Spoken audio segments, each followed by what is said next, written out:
Hi అండి, అందరికీ నమస్కారం. Welcome back to my channel. ఈరోజు వీడియోలో సమ్మర్ స్పెషల్ రెసిపీ అయిన ధనియాల ఆవకాయను చాలా సింపుల్గా టేస్టీగా ఇంట్లో ఎలా తయారు చేసుకోవాలో ఈ వీడియోలో నేను మీకు చేసి చూపిస్తాను.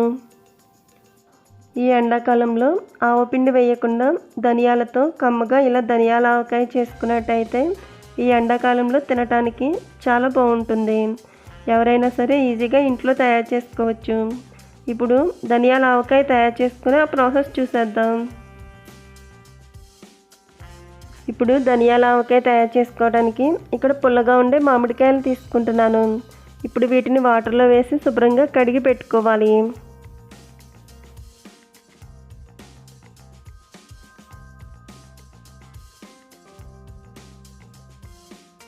ఇలా కడిగిన మామిడికాయలను తడి లేకుండా తుడుచుకున్న తర్వాత హాఫ్గా కట్ చేసుకుని లోపల ఉన్న జిడిని తీసివేసుకోవాలి.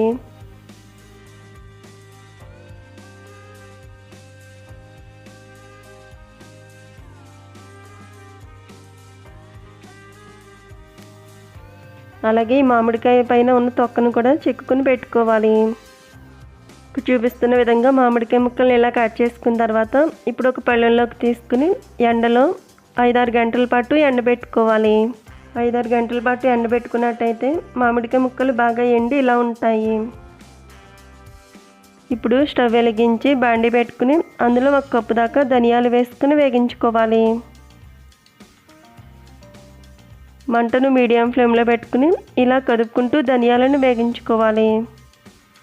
5-6 నిమిషాల పాటు మంటను మీడియం ఫ్లేమ్లో పెట్టుకుని వేగించుకున్నట్టయితే ధనియాలు చక్కగా వేగి కమ్మటి వాసన వస్తాయి.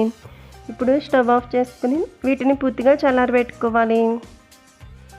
ఈ ధనియాల ఆవకాయలో ఆవపిండి వేయకుండా అచ్చంగా ధనియాల పొడితో చేస్తాం కాబట్టి ఎండాకాలంలో ఈ ధనియాల ఆవకాయ తినడానికి కమ్మగా చాలా రుచిగా ఉంటుంది. ఇప్పుడు ఈ ధనియాలు పూర్తిగా చల్లారిన తర్వాత మిక్సీ జార్లోకి తీసుకుని మెత్తని పౌడర్లా మిక్సీ చేసుకుని పక్కన పెట్టుకోవాలి. మిక్సీ చేసి పెట్టుకున్న ధనియాల పొడిని ఇప్పుడు జల్లీలో వేసుకుని జల్లించుకుని పక్కన పెట్టుకోవాలి. ఇప్పుడు ఒక మిక్సింగ్ బౌల్ తీసుకుని అందులో ముందుగా ఎండబెట్టి పెట్టుకున్న మామిడికాయ ముక్కలను వేసుకోవాలి. ఇప్పుడు ఇందులో 1/2 టీ స్పూన్ పసుపు, టేస్ట్కి సరిపడా సాల్ట్ యాడ్ చేసుకోవాలి.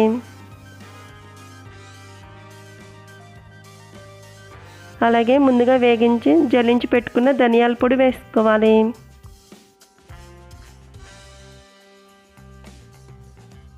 ఇందులో 1 స్పూన్ మెంతులు, జీలకర్ర వేగించిన పొడి వేసుకోవాలి.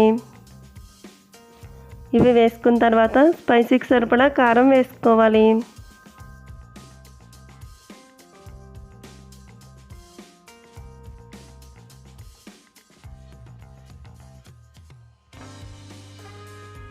ఇప్పుడు ఇవి అన్నీ కూడా బాగా కలిసేటట్టు కలుపుకోవాలి.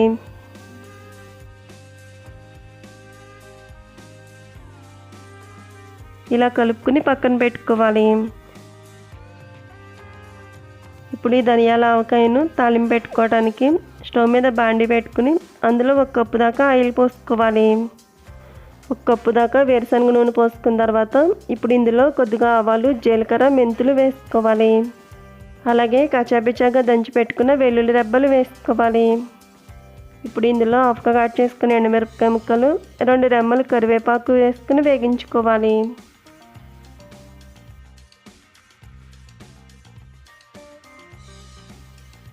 తాలింపు చక్కగా వేగి ఈ కలర్లోకి వచ్చిన తర్వాత ఇప్పుడు స్టవ్ ఆఫ్ చేసుకోవాలి. నూనె పూర్తిగా చల్లారిన తర్వాత ఇప్పుడు ముందుగా కలిపి పెట్టుకున్న ధనియాల ఆవకాయలో వేసుకోవాలి.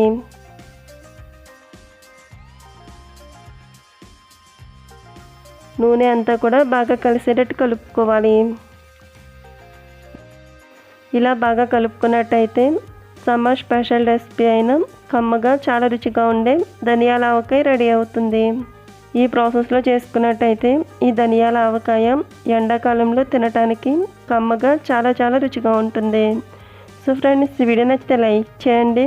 అలాగే మీ ఫ్రెండ్స్ అండ్ రిలేటివ్స్కు షేర్ చేయండి. Thank you for watching video friends.